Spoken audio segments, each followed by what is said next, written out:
Bismillah ar-Rahman ar-Rahim, toujours dans la série Une vidéo à hadith.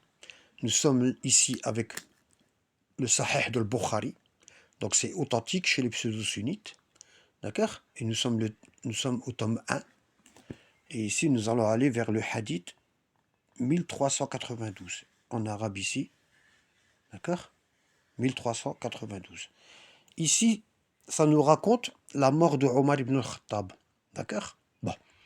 Certaines personnes pseudo-sunnites, lorsqu'on leur dit que Omar ibn al-Khattab a complètement falsifié la religion après la mort du prophète, il a carrément changé la sunna du prophète pour instaurer la sienne, ils nous disent oui, mais Omar, on ne peut pas parler sur lui parce qu'il est enterré à côté du prophète, sallallahu alayhi wa sallam.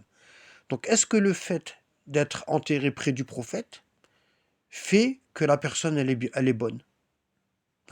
Donc selon les dires des pseudo-sunnites, lorsqu'une personne mauvaise est enterrée près d'une bonne personne, cette personne mauvaise devient bien du fait de sa proximité. Et lorsqu'une personne mauvaise est enterrée à côté d'une bonne personne, et lorsqu'une personne bonne est enterrée à côté d'une mauvaise personne, cela fait en sorte que la personne bonne, elle devienne mauvaise. Est-ce que le fait d'être enterré près d'une personne change la nature de l'individu? Non, non. Hein? Il n'y a aucun hadith du prophète qui dit lorsque Abu Bakr et Omar décéderont, enterrez-les près de moi. Il n'y en a pas de hadith. Je mets au défi quiconque de me trouver un hadith où le prophète dit lorsque Omar et Abu Bakr mourront, enterrez-les près de moi. Ça n'en a pas, il n'y en a pas. Alors, ici, nous avons le hadith 1392 qui nous dit Amr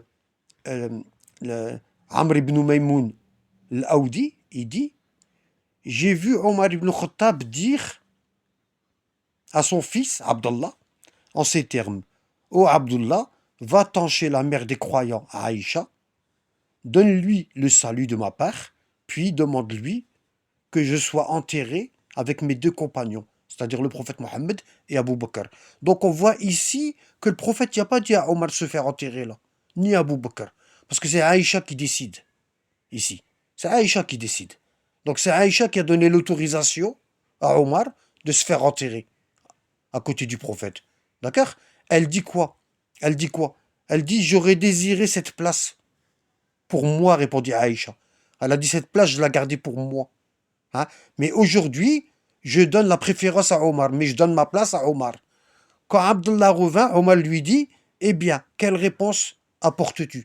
Hein? Qu'est-ce qu'elle t'a dit? Qu'est-ce que Aïcha t'a dit? Et Abdullah il dit à son père elle t'accorde ce lieu de sépulture. Elle te donne sa place au prince des croyants. Rien dit. Alors, au prince des croyants. Alors, rien dit Omar. Ne me tenait plus à cœur que d'obtenir cette place. Hein? Omar, il voulait à tout prix cette place pour ma sépulture. Quand Allah m'appellera auprès de lui, portez mon corps vers Aïcha, saluez-la. Toi, ô mon fils, parle-lui en ces termes. Omar ibn Khattab te demande la permission d'entrer pour se faire enterrer à côté du prophète. Si elle me l'accorde, entrez-moi là-bas. D'accord? Sinon, ramenez mon corps au champ de repos des musulmans, dans le cimetière de Arqad al-Baqi', où est-ce qu'ils sont enterrés tous les musulmans, à côté de la mosquée du prophète. D'accord? Donc vous voyez, ici, il n'y a pas. Même Omar, il savait, même Omar, il n'est pas sûr de se faire enterrer à côté du prophète. Tout ça dépend d'Aïcha. Pourquoi? Parce que c'est la fille du premier calife. C'est elle qui a décidé. D'ailleurs, c'est même pas sa maison. Le prophète n'est pas. On vous a menti. Le prophète n'est pas enterré dans la maison d'Aïcha. C'est une erreur, c'est faux. C'est faux. Cette maison où le prophète est enterré, c'est la pièce où il recevait les délégations. Où il recevait les délégations. Pour pas faire rentrer les gens chez ses épouses, il y avait une pièce où il recevait ses délégations. Et cette pièce, c'était la maison de Fatima bint Asad, la mère de Ali, celle qui a élevé le prophète. Lorsque le prophète a émigré, Abu Talib, l'oncle du prophète, il était décédé. D'accord? Et la mère de l'imam Ali, alayhi salam, hein, elle vivait toute seule. Et c'est le prophète qui s'occupait d'elle. D'accord? Donc il a dit, lors de l'émigration, il a dit à Ali, prends ta mère, Fatima bint Asad, prends Fatima ma fille, et prends Fatima la fille de Hamza, et tu vas émigrer avec eux. D'accord? Et quand ils sont arrivés, les trois Fatima, quand ils sont arrivés à Médine, le prophète, alayhi salam, il a demandé de construire une pièce pour la mère de Ali, Fatima bint Asad. Et cette pièce-là, Fatima, la mère de Ali, et Fatima, la fille du prophète, elle y habitait.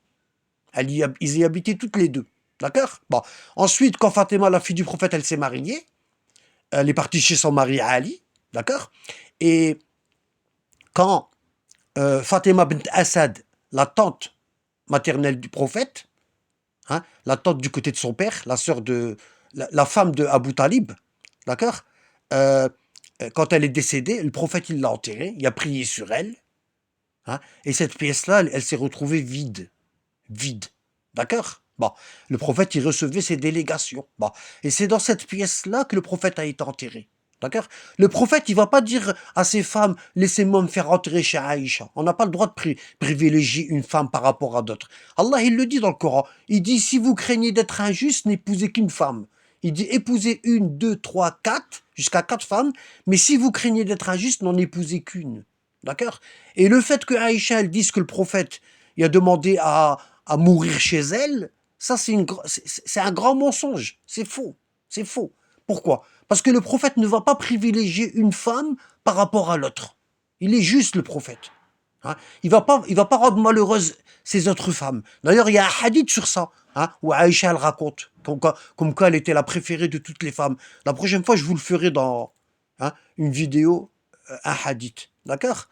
Donc c'est elle qui dit ça. Et comme par hasard, la préférée, c'est la fille du calife. Subhanallah. Hein? Ça veut dire quoi? Ça veut dire quoi? Quand vous êtes la fille du pouvoir, vous avez le droit de dire ce que vous voulez. Hein? Vos hadiths, ils sont récoltés. Les gens, ils viennent vers vous, ils vous posent des questions. Par contre, quand vous n'êtes pas la fille du calife, la personne, il vous calcule. Voilà. Donc, Omar, le prophète ne lui a jamais demandé de se faire enterrer près de lui.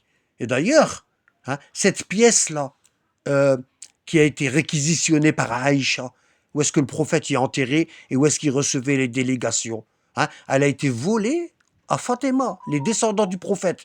Elle a été volée à Fatima, le Hassan et le Hussein. C'est eux qui devaient hériter du prophète, car ils sont ses descendants. Et cette pièce-là, elle a été volée, et voilà comment elle est devenue la maison d'Aïcha. Voilà. Sur ce, je vous remercie. Barakallahu fikum.